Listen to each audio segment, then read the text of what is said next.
Willie Nelson no es únicamente una leyenda de la música country. Es un monumento vivo a la resistencia, a la poesía nacida del sufrimiento y a la rebeldía serena. En su momento nos regaló On the Road Again, una canción que capturó el espíritu de los viajeros, la nostalgia de las carreteras infinitas y la belleza de un alma que nunca deja de avanzar. Pero detrás de esa melodía cálida, siempre hubo un hombre que ha enfrentado tormentas mucho más intensas de lo que la mayoría podría imaginar. Durante más de 7 décadas, permaneció firme ante la traición, el derrumbe y pérdidas que pocos podrían soportar. Cada cicatriz la convirtió en canción, y esas canciones se cosieron para siempre en el corazón de millones. No solo sobrevivió, transformó la vergüenza en dignidad, el silencio en himnos y el duelo en gracia.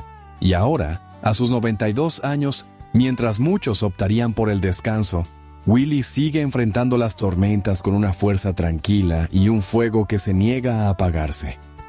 Pero tras esa sonrisa serena se esconde un peso que pocos pueden comprender. Los últimos años de su viaje guardan verdades más profundas y conmovedoras que nunca. Antes de ser leyenda, antes de que el mundo escuchara el tono áspero de su voz o la melancólica belleza de On the Road Again, Willie Nelson fue solo un niño olvidado en la polvorienta Abbott, Texas. Nació en 1933, pero fue abandonado mucho antes de tener una verdadera oportunidad de pertenecer. Su madre se marchó primero, desapareciendo como humo, sin nota, sin despedida. Su padre, apenas capaz de sostener su propia vida, volvió a casarse y también se fue. Willie era apenas un bebé, demasiado pequeño para entender la traición, pero lo bastante grande para sentir la herida. Él y su hermana Bobby quedaron bajo el cuidado de sus abuelos, pobres pero de gran corazón, que hicieron lo posible por llenar el vacío que otros dejaron. No fue abandono por desinterés de ellos, sino supervivencia pura. Pero esa supervivencia tuvo un precio alto. Su abuelo, herrero y la primera persona en colocarle una guitarra entre las manos, se convirtió en su único ancla, en su fuerza silenciosa, en su héroe. Y cuando Willie tenía apenas 6 años, una neumonía se lo arrebató. Aquella pérdida no solo fue devastadora, rompió la poca seguridad que le quedaba. Años después escribiría en su autobiografía, con dolorosa claridad: nuestra separación de mamá y papá parecía peor que una muerte, porque ellos seguían ahí afuera, en el mundo. Pero no estaban con Bobby y conmigo, como se suponía que debía ser. Qué cruel para un niño saber que sus padres estaban vivos, pero no presentes. No era solo duelo, era abandono puro, crudo y persistente. La mayoría de los niños lloran cuando sus padres se ausentan. Willie lloraba sabiendo que nunca volverían. Para 1940, cuando apenas tenía 7 años, Willie no jugaba con juguetes como otros niños. Se aferraba a su guitarra como si fuera un salvavidas. No aprendía acordes por diversión, sino para calmar la tormenta que sentía en el pecho. A los 9 años, mientras otros muchachos corrían por la tierra, él ya actuaba en bares locales y con la Bohemian Polka Band, intentando convertir el dolor en sonido y el sonido en una forma de sobrevivir. También cantaba música gospel en la iglesia, pero incluso en la casa de Dios, aquel niño no buscaba salvación, sino que alguien lo escuchara. Cada escenario en el que se paraba, incluso siendo un niño, no era una actuación. Era un grito silencioso pidiendo conexión. La música que más tarde consolaría a millones nació de noches en las que él permanecía despierto, mirando el techo, preguntándose por qué el amor siempre lo abandonaba. Décadas después, esa pregunta aún lo atormentaba. En entrevistas recordaba: siempre estaba ese silencio. Lo llenaba con canciones porque nadie más me hablaba.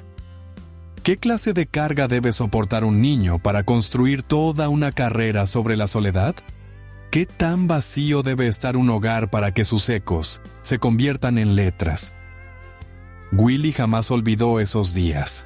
el sol de Texas castigándolo mientras recogía algodón con los dedos sangrando. El hambre que no solo mordía su estómago, sino también su corazón. Para cuando llegó a la adolescencia, ya había experimentado más pérdidas que muchos adultos en toda su vida. Tumbas, despedidas y puertas que nunca volvieron a abrirse. Y aún así, seguía cantando. Porque si no lo hacía, el silencio podía tragárselo por completo. El sol de Texas no solo brilla, castiga. Y para un Willie Nelson adolescente, ese calor abrasador era parte de su rutina diaria. Agachado en los campos de algodón, con los dedos llenos de ampollas y la espalda dolorida, trataba de sacar algo, lo que fuera, de la tierra para ayudar a alimentar a su familia. No era ambición, era pura supervivencia. Para cuando cumplió 14 años, alrededor de 1947, ya había pasado por más trabajos que muchos adultos duplicando su edad. Fue podador de árboles, operador telefónico, portero de club nocturno, vendedor de enciclopedias, locutor de radio. Lavó platos, reparó sillas de montar, subió a postes y vendió libros puerta a puerta a familias tan pobres que ni siquiera tenían un sofá donde sentarse. En una entrevista posterior confesó: vendía un juego de enciclopedias de $600 a personas que no podían pagar ni una comida decente. No se sentía bien, pero cuando eres joven, estás sin dinero y persigues algo tan frágil como un sueño. Tomas lo que puedes. Por las noches tocaba en bares. De día ponía discos de música country en viejos tocadiscos llenos de polvo y dormía donde pudiera. A veces en su coche, a veces en el suelo, a veces en ninguna parte. Y Nashville, la ciudad soñada por todo músico country, le cerraba sus puertas una y otra vez. Sin contrato, sin interés, sin promesas, solo silencio y negativas. Entonces llegó un momento tan oscuro y punzante que Willie casi no lo supera. En sus veintitantos, viviendo en una destartalada caravana al borde de un cementerio cerca de Nashville, se sentía consumido por el rechazo, el fracaso y el alcohol que usaba para adormecer el dolor. Una noche salió y se tendió en medio de una calle que normalmente estaba llena de tráfico. No lo hizo para llamar la atención, sino porque no sabía qué más hacer. Nadie se detuvo. Los coches lo esquivaban como si no existiera. En ese instante no vio pasar su vida ante sus ojos. Solo hubo silencio. ¿Sentí alivio? ¿Me decepcioné? Escribiría más tarde. No lo sé con certeza. Solo sé que me levanté, regresé al bar y tomé otro trago.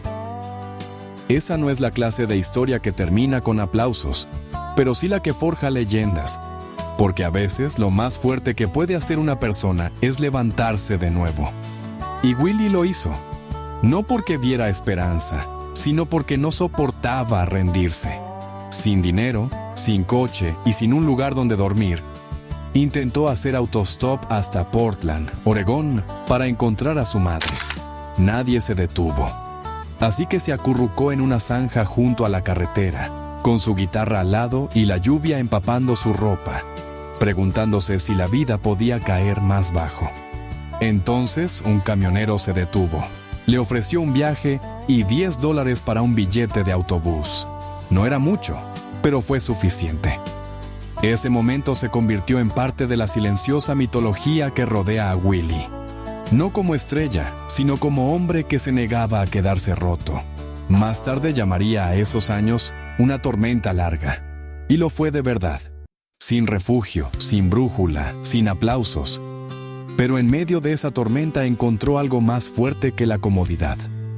La verdad desnuda y cruda de que la música era todo lo que tenía. Y tendría que bastar. Algunos hombres escriben la historia. Willie Nelson escribió su banda sonora mucho antes de que el mundo supiera su nombre. A finales de los años 50, después de años recogiendo algodón bajo el sol implacable de Texas, podando árboles para ganarse la vida y sobreviviendo como DJ y lavaplatos, todavía se aferraba a su guitarra como si fuera oxígeno. Tocaba en clubes nocturnos, Enviaba maquetas y escribía letras hasta altas horas de la madrugada, letras que algún día definirían la música estadounidense. Pero en ese entonces, nadie escuchaba. En 1959, sin un centavo y viviendo en un modesto apartamento en Houston, con un bebé en camino, compuso una sentida balada gospel llamada Family Bible, inspirada en los recuerdos de su abuela cantando himnos en la mesa familiar. Desesperado por comprar comida, vendió los derechos por solo $100. La canción se convirtió en un éxito en la radio, interpretada por Claude Gray, alabada por su pureza y mensaje atemporal. Pero el nombre de Willie ni siquiera aparecía en la etiqueta. El aplauso llegó, pero no para él. Aquel golpe no fue único. Se convirtió en un patrón. Durante los años siguientes, Willie escribiría canción tras canción, verdaderas joyas que terminaron en la voz de otros. Crazy, una melodía nacida de la más profunda herida y nostalgia. Alcanzó fama eterna en la interpretación de Patsy Cline, convirtiéndose en una de las piezas más reproducidas en las máquinas de discos de todos los tiempos. Funny How Time Slips Away fue grabada por Billy Walker, y Pretty Paper encontró vida en la voz de Roy Orbison. No eran simples canciones, eran la arquitectura emocional de toda una generación. Y sin embargo, para el oyente promedio, Willie Nelson seguía siendo invisible. Mientras sus letras resonaban en bares y jukebox por todo el país, él servía tragos, no firmaba autógrafos. Nashville no solo lo ignoraba, lo borraba.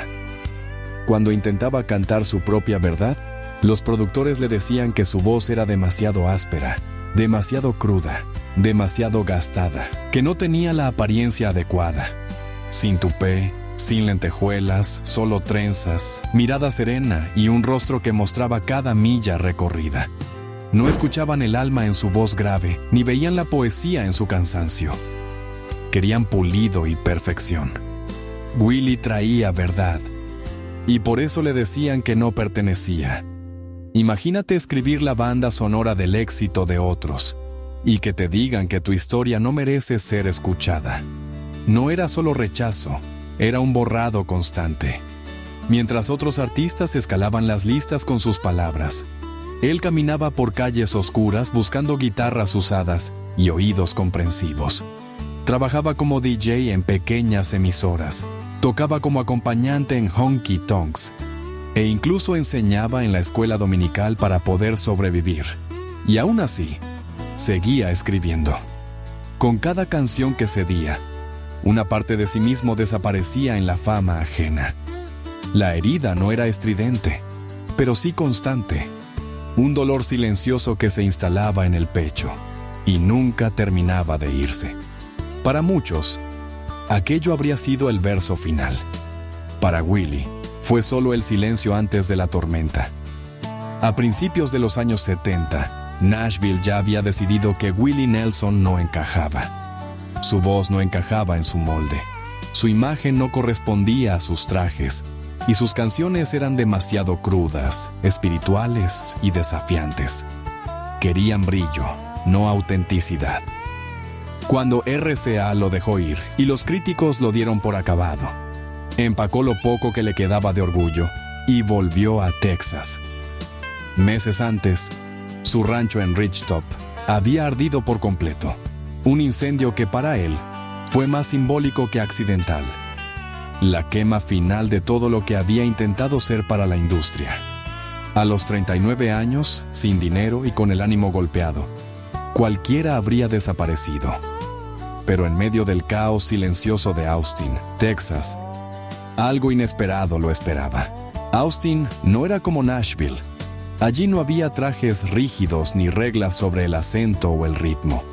En bares llenos de humo y escenarios improvisados en patios traseros, hippies de melena larga se sentaban junto a vaqueros de rodeo. Nadie juzgaba si parecías un rebelde. Lo único que importaba era si sonabas como uno.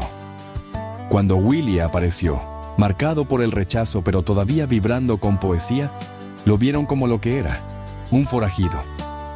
En 1973, lanzó Shotgun Willie, un álbum desaliñado y sin disculpas que no buscaba aprobación ni radiofórmulas. Solo contaba la verdad. Y por primera vez la gente escuchó, no porque fuera perfecto, sino porque era real. Ese disco abrió una puerta. Faces and Stages la empujó un poco más. Y en 1975 llegó Red-Headed Stranger, un álbum conceptual minimalista, con silencios inquietantes y producción austera. RCA le había pedido antes que se limpiara y ajustara a sus moldes. Columbia Records le dio libertad absoluta. El resultado, una obra maestra. Era suave, casi fantasmal, pero cada nota sonaba como una confesión. Los críticos lo llamaron incomercial, pero los fans lo proclamaron una revelación. Ese mismo año se unió a Waylon Jennings, Jesse Coulter y Tom Paul Glaser para crear Wanted. The Outlaws, el primer disco de country que alcanzó el platino. De pronto, el hombre al que habían despreciado se convirtió en el rostro de un movimiento. Pero aquello no era solo música, era un acto de desafío. La prueba viviente de que, de las cenizas del rechazo, podía nacer un fuego nuevo. Willie ya no cantaba únicamente sobre desamor. Se había convertido en la prueba de que no ser aceptado podía ser una ventaja. Llevaba trenzas, fumaba marihuana, tocaba la guitarra a su manera y se atrevía a sonar como él mismo. Y al hacerlo, dio permiso a otros marginados, soñadores y nómadas para que también lo hicieran. Ya no buscaba la fama. Se había convertido en algo más grande. La voz de los que no encajaban, el himno de los descartados. El forajido no solo había encontrado un escenario, había construido el suyo propio. Y por primera vez en su vida, el mundo se detuvo para escucharlo. Pero mientras el público coreaba sus canciones, tras los focos se gestaba otra tormenta. Una que ni siquiera la fama podía detener. Justo cuando Willie Nelson comenzaba a levantarse de las cenizas del rechazo, su vida personal se desmoronaba bajo el peso de secretos demasiado grandes. En ese momento aún estaba casado con Shirley Collie, su segunda esposa, cantante y compañera que lo había acompañado en interminables noches de carretera y silencios aún más largos. Entonces llegó el sobre. Una tranquila tarde, Shirley abrió por error una factura hospitalaria. No estaba dirigida a ella, pero el nombre impreso en el documento era inconfundible. El cargo correspondía al nacimiento de una niña. La madre, Mrs. Connie Nelson. Shirley se quedó mirando la hoja. No necesitaba hacer preguntas. La verdad estaba escrita en tinta y números. Willie intentó desviar el tema, restarle importancia, suavizar el golpe. No es gran cosa, dijo. Solo una visita al hospital. Pero la factura contaba otra historia. Finalmente, con voz baja y derrotada, confesó: Connie es mi novia. Paula es nuestra hija. Aquel instante rompió lo poco que quedaba entre ellos. No fue solo una traición. Fue una verdad que deja una cicatriz imposible de borrar. El matrimonio terminó, y aunque Willie se casaría después con Connie, el costo de esa unión lo acompañaría durante décadas, no solo en titulares, sino en forma de culpa. Por esa misma época, su querido rancho en Ridgetop ya había ardido hasta los cimientos, un lugar en el que había depositado su corazón, sus raíces y su esperanza. Todo se perdió. Su matrimonio, su contrato discográfico, Nashville, todo se había ido. A los 40 años, se encontró emocionalmente agotado y espiritualmente vacío, sentado entre las ruinas de todo lo que había intentado construir. Llegó a admitir que estuvo a punto de abandonar la música, no porque dejara de amarla, sino porque dudaba de tener fuerzas para seguir sobreviviendo en ella. Y sin embargo, incluso entonces, algo dentro de él se negó a morir.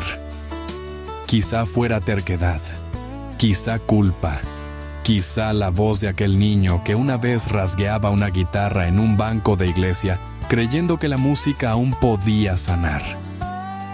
Fuera lo que fuera, lo llevó de nuevo al escenario. con el corazón roto y la conciencia cargada. Eso es lo que hacía diferente a Willie Nelson. No solo su voz, no solo sus canciones, sino la manera en que sangraba en silencio. Y aún así, seguía caminando a través del fuego, del fracaso y del desamor, sin dejar de cantar. Las llamas no solo se llevaron su hogar, arrasaron también con la última ilusión de estabilidad en su vida. Mientras su matrimonio se desmoronaba y Nashville le cerraba las puertas, Willie no estaba simplemente alejándose de una carrera. Estaba entrando en lo desconocido, cargando únicamente con sus cicatrices y un sonido que el mundo aún no había escuchado por completo. Muchos pensaban que estaba acabado. Para la industria, era un hombre con una voz demasiado áspera, un aspecto demasiado gastado y cuyas mejores canciones ya habían sido vendidas e interpretadas por otros. A principios de los años 70, Nashville lo había empujado silenciosamente fuera del mapa, como una página vieja arrancada de un libro olvidado. Su rancho en Ridgetop ya era cenizas y humo donde antes habían estado sus sueños. Su matrimonio con Shirley Collie se había roto en medio de un escándalo y tristeza. Y RCA, el último vínculo con la industria, quería que se doblegara o que se quebrara. Willie eligió no hacer ninguna de las dos cosas. Así que, a los 39 años, empacó los restos de su vida y volvió al único lugar que no le pedía cambiar: Texas. Austin no lo esperaba con un contrato discográfico ni con un escenario brillante. Le ofrecía algo mucho más valioso: libertad. La clase de libertad que olía a cerveza y sudor en bares de carretera, que bailaba descalza sobre pisos de tierra bajo cielos llenos de estrellas, donde la música no se fabricaba en un despacho, sino que brotaba del alma, cruda y auténtica. Austin, a principios de los 70, era caos y armonía a la vez. Hippies de pelo largo tocaban junto a vaqueros curtidos por el sol. Rednecks y radicales se sentaban hombro con hombro en pequeños locales que no se fijaban en si tus botas brillaban, sino en si tu canción era honesta. En medio de ese desorden hermoso, Willie Nelson encontró su hogar. Sin intentar impresionar a Nashville, empezó a escribir y cantar como el hombre que realmente era. En 1973 lanzó Shotgun Willie, un álbum que no pedía disculpas por nada. Era afilado, sin pulir, desafiante. Exactamente como él. Los críticos no sabían cómo clasificarlo, pero el público lo sintió en lo más profundo. Willie ya no buscaba aprobación. Estaba diciendo la verdad. Ese álbum fue solo el comienzo. Luego llegó Faces and Stages, un disco conceptual sobre el desamor que parecía arrancado directamente de las páginas más dolorosas de su alma. Y en 1975 lanzó Red-Headed Stranger. Para la discográfica, aquello fue un error. Demasiado silencioso, demasiado simple, demasiado extraño. Pero ese era el punto. No sonaba como nada más. Sonaba a Willie. El álbum, construido con acordes suaves y silencios fantasmales, no gritaba para llamar la atención. Susurraba, y el mundo se inclinó para escucharlo. Se convirtió en multiplatino y el forajido dejó de esconderse. Ese mismo año se unió a Waylon Jennings, Jesse Coulter y Tom Paul Glasser para grabar Wanted. The Outlaws, el primer álbum de música country en la historia en alcanzar el platino. Juntos no solo tocaban música, estaban reescribiendo las reglas. Willie dejó crecer su cabello, vestía lo que quería, fumaba lo que le complacía y tocaba con una guitarra llamada Trigger, llevando en el corazón todas sus cicatrices y en la voz el eco de una vida entera. No volvió a la fama abriéndose camino a codazos en el viejo escenario. Construyó uno nuevo con sus propias manos, sus propios acordes y su propia verdad. Y de alguna manera, en el corazón salvaje de Texas, el mundo empezó a escuchar al hombre al que una vez le dijeron que se sentara y callara. Willie no solo regresó a la música, regresó a sí mismo. Para inicios de la década de 1990, ya había logrado lo impensable: resurgir de las cenizas, crear su propio espacio, redefinir la música country y convertirse en un icono del alma forajida. Pero justo cuando parecía que había superado todas las tormentas, apareció una nueva. Esta vez no llegó con fuego ni con desamor. Llegó en forma de carta, fría, oficial, implacable. El Servicio de Impuestos Internos le exigía $16,7 millones en impuestos atrasados. Años de mala gestión financiera, asesores poco fiables y excesiva confianza lo habían llevado a esa situación.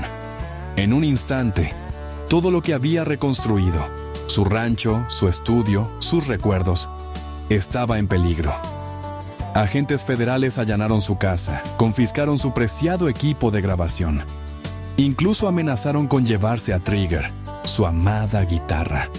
Para Willie, no se trataba solo de perder objetos. Era ver cómo todo el trabajo de su vida se empacaba en cajas y salía por la puerta. Para un hombre que ya había perdido tanto, aquello fue un golpe directo al corazón, capaz de derribar a cualquiera. Pero no a él. En lugar de esconderse, se puso a trabajar. Willie no se quejó, no culpó a nadie, no se rindió. Hizo lo que siempre había hecho cuando el mundo intentaba derribarlo: crear música. Pero esta vez no lo hacía para las listas de éxitos, sino para sobrevivir. En 1992, con nada más que un estudio sencillo y su voz, grabó un álbum titulado The IRS Tapes, Who Will Buy My Memories.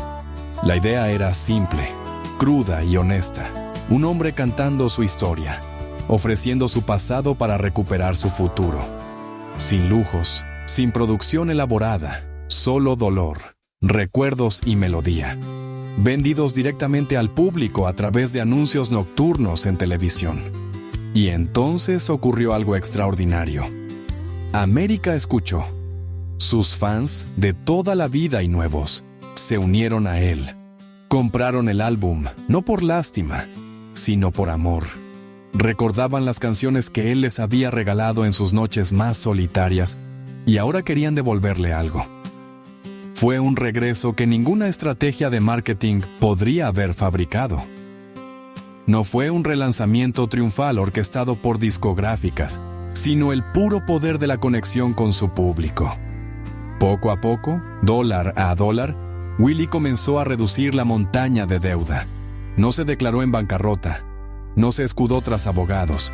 Se plantó frente a su audiencia y cantó, y ellos respondieron.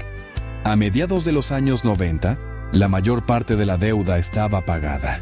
Recuperó a Trigger, recuperó su dignidad y, más importante aún, recordó al mundo que la resiliencia suena más fuerte que la ruina.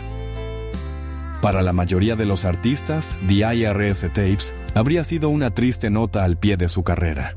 Para Willie, fue otro capítulo en una historia que se negaba a terminar. La de un hombre que, incluso de rodillas, encontraba un micrófono y se ponía de pie.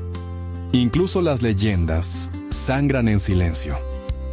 Y para Willie Nelson, las heridas más profundas no vinieron del fracaso ni del rechazo, sino de los rostros que nunca volvería a ver. Era Navidad de 1991, cuando el tiempo se detuvo. Mientras millones encendían velas, abrían regalos y se abrazaban en familia, Willie recibió una llamada que destrozó algo irreparable. Su primogénito, Billy Nelson, había fallecido en circunstancias profundamente dolorosas. Billy estaba trabajando en un álbum gospel, un reflejo de fe y fragilidad, pero en su interior se libraba una tormenta silenciosa. Años después, Willie lo resumiría con las palabras más sencillas y demoledoras. Nunca he vivido nada tan devastador en mi vida. No hay canciones para un dolor así. No existe melodía para un silencio tan hondo. Durante años, cada nota que tocó llevaba el eco de la voz de Billy, un recuerdo inconcluso. Desde entonces, cada Navidad, detrás de las luces y las risas, vive la pena de un padre. Una herida vestida con música pero nunca curada. Dejó de hacer conciertos navideños por un tiempo y, Cuando regresó, ya no era lo mismo. Los fans decían que se podía escuchar en su voz. Una pausa silenciosa donde antes no la había, un peso en cada frase. En cada reunión familiar, esa silla vacía seguía ahí. Luego, en febrero de 2020, mientras el mundo comenzaba a hablar de un virus, Willie enfrentaba otra pérdida que lo dejaría marcado. Paul English, su baterista, guardaespaldas, compañero de aventuras y hermano en espíritu, falleció a los 87 años. Paul no era solo un miembro de la banda, era familia. Se conocieron en 1955, cuando Willie aún dormía en coches y tocaba por unas monedas. Paul apareció con 2 brochas de pintura y una caja de cartón, diciendo que podía tocar la batería. Y de alguna manera lo hizo. A través de peleas en bares, bolsillos vacíos y carreteras interminables, Paul siempre estuvo ahí. Willie solía decir: si no me hubiera ido con Willie, estaría en prisión o muerto. No era una broma. Paul llevaba dinero, cuidaba al grupo, resolvía problemas y a veces cobraba deudas con una pistola en la bota. Pero sobre todo, era el ancla de Willie en medio del caos. Paul era el tipo de hombre que no se inmutaba en medio del caos. Cuando había discusiones entre los miembros de la banda, él no levantaba la voz. Bastaba con una mirada suya para que reinara el silencio. Después de su muerte, la hija de Willie, Amy, lo llamó el copatriarca de la familia. No solo marcaba el ritmo con la batería, también mantenía unida a la familia. Cuando ese compás se detuvo, algo en el mundo de Willie también quedó en silencio. Sobre el escenario la banda seguía tocando, pero para él faltaba algo en el ritmo, algo que jamás podría reemplazarse, solo recordarse. 2 años después, en 2022, ese silencio se hizo aún más profundo. Su hermana Bobby Nelson falleció. Bobby no era solo su hermana, fue su primera compañera de dúo, su primera integrante de banda, su sombra musical de toda la vida. Ambos fueron criados por sus abuelos tras el abandono de sus padres. Fue Bobby quien estuvo junto a él en el piano familiar, quien tocó en sus primeros discos, quien conocía cada una de las cicatrices que él cargaba desde niño. Juntos escribieron un libro, Me and Sister Bobby, una carta de amor a la resiliencia y a la música. En él, Willie escribió: sin mi hermana nunca estaría donde estoy hoy. Siempre la he necesitado. Cuando ella murió, no fue solo una pérdida. Fue como si se derrumbara un puente hacia todo lo que él solía hacer. Bobby no era solo parte de su música, era parte de su memoria, una testigo de los años que nadie más recordaba. Con su partida, Willie perdió a una guardiana de su historia, un armonía de toda la vida. Aún toca sus canciones favoritas, pero ahora las interpreta más despacio, como si esperara una nota que nunca llega, como si buscara oír su voz en el eco. Y luego, como si el destino no hubiera terminado, llegó otro golpe final. En septiembre de 2024, Kris Kristofferson, hermano de Ruta, compañero en la banda Highwaymen y confidente absoluto, falleció a los 88 años. La amistad de Willie y Kris no era solo profesional, era casi cósmica. 2 poetas que se negaban a ser pulidos, que encendieron juntos el fuego forajido que aún arde. Con Johnny Cash y Waylon Jennings, formaron The Highwaymen, un supergrupo de rebeldes que no solo cantaban sobre la libertad, la vivían. Kris era el graduado de Harvard que barrió pisos para poder mostrar sus canciones. Willie, el vagabundo tejano que convertía el dolor en poesía. Eran 2 inadaptados, hechos el uno para el otro. Compartieron escenarios, carreteras, chistes de camerino, hoteles baratos y esos silencios previos a que se levantara el telón. Tras la muerte de Kris, Willie dijo que dejó un montón de canciones fantásticas para que el resto las cantemos. Pero no era solo cuestión de música, era perder la última voz que realmente entendía la suya. Con Johnny, Waylon y ahora Kris ausentes, Willie quedó solo. El último Highwayman. El público puede ver sus trenzas inconfundibles y su sonrisa apacible y pensar que nada ha cambiado. Pero si miras de cerca, lo notas. Un destello en los ojos, un peso en los hombros. El cansancio de un hombre que ha visto demasiados atardeceres con un amigo menos a su lado. Y ahora, a los 92 años, cuando Willie sube al escenario, falta algo. O mejor dicho, faltan muchas cosas. Aún sonríe, aún acaricia las cuerdas de su guitarra, pero detrás de esa calidez hay un hombre que camina por un cementerio de recuerdos.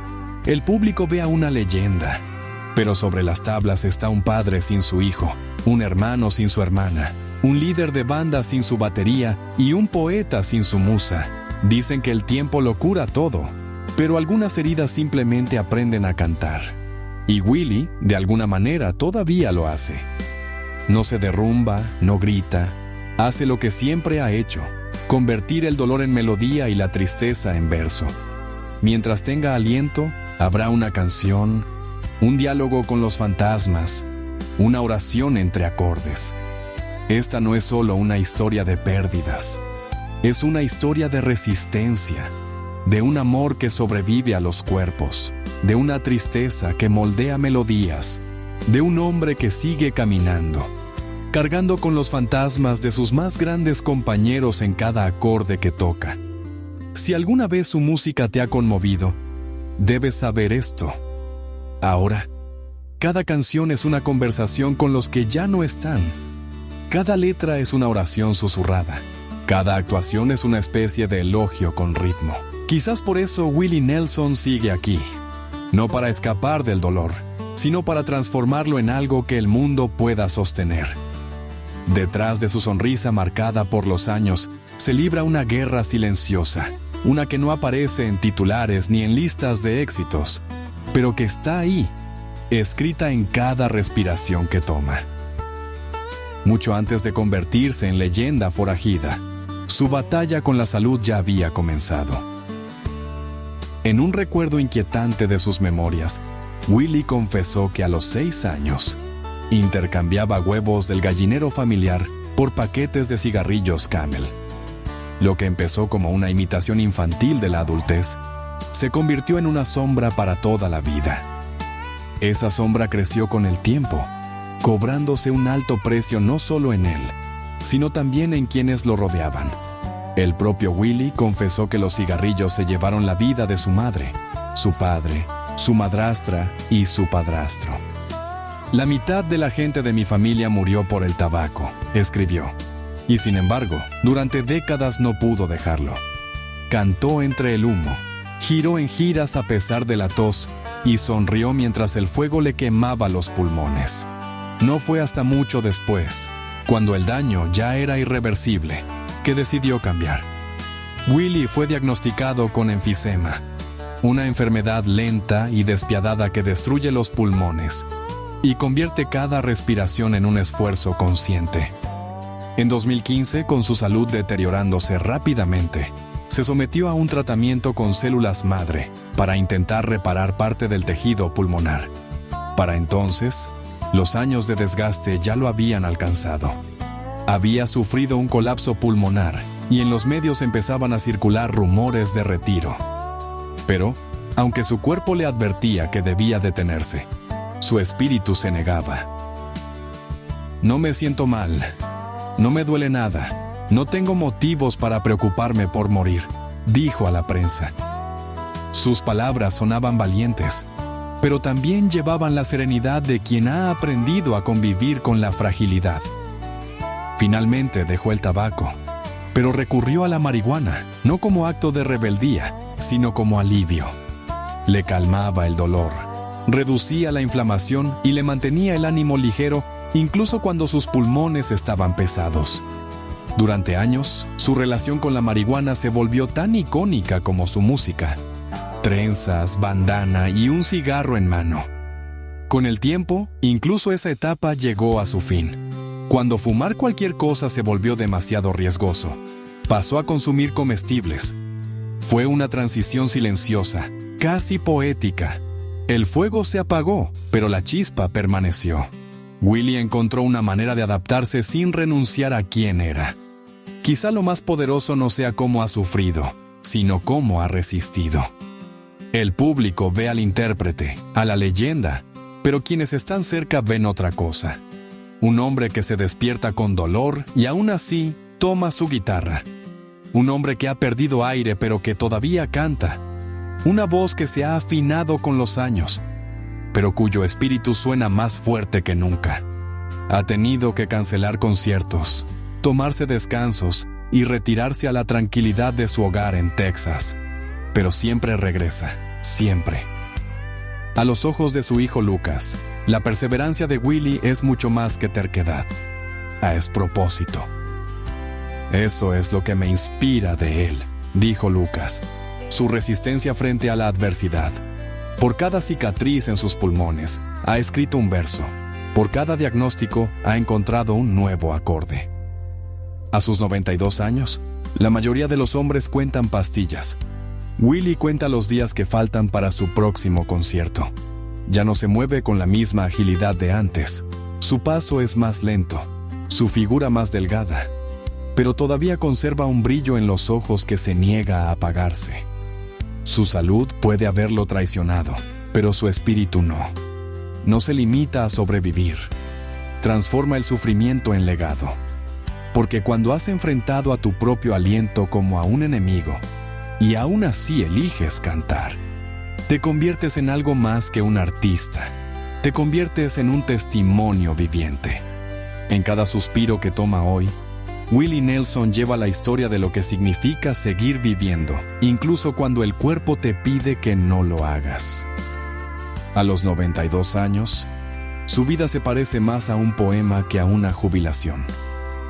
Lejos de desvanecerse en el olvido, ha construido una existencia tranquila en un rancho privado en el corazón de Texas, un lugar donde el viento suena como las cuerdas de su vieja guitarra. Rodeado de cielos abiertos, campos y animales, su hogar no es solo una propiedad, es un refugio. El rancho, cerca de Spicewood, Texas, se extiende por cientos de acres y está valorado en más de $3 millones.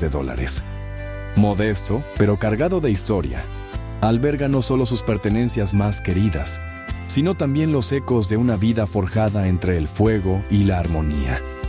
Dentro de su casa, las paredes están cubiertas de recuerdos, fotografías, premios, carteles y objetos que cuentan décadas de música y vivencias.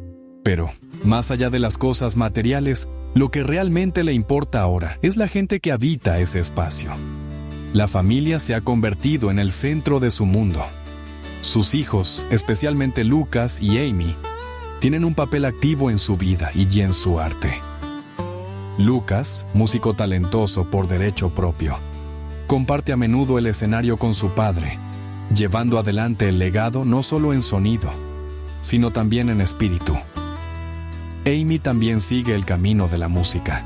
Cuando tocan juntos, no son simples conciertos, son conversaciones entre generaciones, ecos de los primeros días de Willie, solo que ahora rodeados de amor y continuidad, en lugar de incertidumbre. Físicamente, su cuerpo refleja el paso de los años en la carretera, delgado, con la piel marcada por el tiempo. Pero sus ojos siguen brillando con esa chispa inconfundible, mezcla de picardía, paz y sabiduría ganada a pulso. Tras dejar el tabaco hace años, también dejó de fumar marihuana, recurriendo únicamente a comestibles para aliviar los achaques propios de la edad.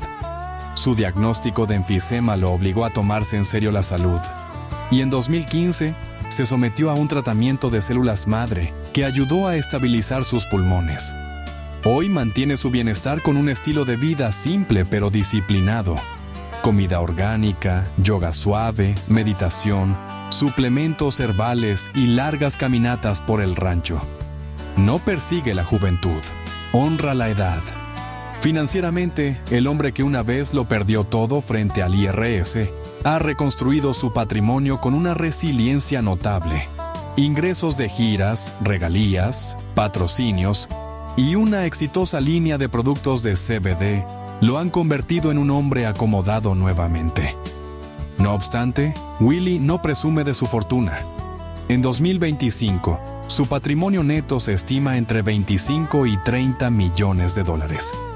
Ese ingreso proviene no solo de su legendario catálogo musical y de sus giras en vivo, sino también de Willie's Remedy, su exitosa línea de productos de CBD, y de una modesta cartera de propiedades en Austin. Su rancho representa una parte significativa de ese valor, y aún así, sigue usando las mismas botas gastadas de siempre, viaja en su viejo autobús de gira y lleva consigo su querida guitarra Trigger, ahora marcada por cicatrices que la vuelven sagrada. Al igual que su dueño, ha pasado por fuego y tormentas, y todavía canta. En abril de 2025, lanzó su álbum número 76 como solista, The Last Leaf on the Tree, producido junto a su hijo Micah. No es solo una colección de canciones, es una declaración de presencia, de supervivencia y de reflexión. Cada tema explora la realidad del envejecimiento, el peso de la pérdida y la ligereza de aprender a soltar. No es un adiós, es una nota de gracia. La crítica lo ha elogiado como una de las obras más profundas de la música country en la etapa final de una carrera. Y a pesar de su edad, Willie continúa presentándose en vivo. En octubre de 2024 sorprendió al mundo al subirse a un escenario en Texas, junto a nada menos que Beyoncé. La imagen de él, delgado pero firme, tocando Trigger junto a una de las estrellas pop más grandes del planeta, fue más que una actuación. Fue un puente cultural, un recordatorio de que la autenticidad no tiene fecha de caducidad. Ahora, Willie es el último miembro vivo de The Highwaymen, el legendario supergrupo del country. Carga no solo con sus propios recuerdos, sino también con los de sus compañeros, como ecos grabados en cada nota que toca. Willie no ha anunciado públicamente un testamento, pero quienes están cerca confirman que han arreglado todo en silencio para que sus hijos hereden no solo su patrimonio, sino también el espíritu de su música. Su visión sobre la muerte sigue siendo tan tranquila y firme como su música. En 2025 declaró a la Associated Press: "No me duele nada, no me preocupa morir". No era una frase arrogante, sino la reflexión de alguien que ha encontrado paz tras décadas de tormentas y despedidas. Ya no lucha contra el tiempo, lo recibe. Este es un hombre que lo ha dado todo: su voz, sus palabras, sus heridas, todo por amor a la canción. Y todavía sigue dando, sigue de gira, sigue creando, sigue riendo con amigos bajo el cielo de Texas. Si alguna vez has tarareado una de sus melodías, derramado una lágrima con uno de sus versos, o te has sorprendido cantando On the Road Again en un viaje largo, entonces llevas una parte de él contigo. Tal vez ahora sea el momento de devolverle un poco de eso. Porque hay voces que nunca se apagan. Hay corazones que nunca dejan de cantar. Gracias por acompañarnos en este recorrido por la vida de Willie Nelson. Si su historia y su música han tocado tu corazón, considera suscribirte para seguir escuchando relatos que celebran la fuerza, la resiliencia y la autenticidad. Y recuerda, detrás de cada nota que Willie toca hoy, vive la voz de todos aquellos que alguna vez lo acompañaron y que ahora siguen cantando a través de él.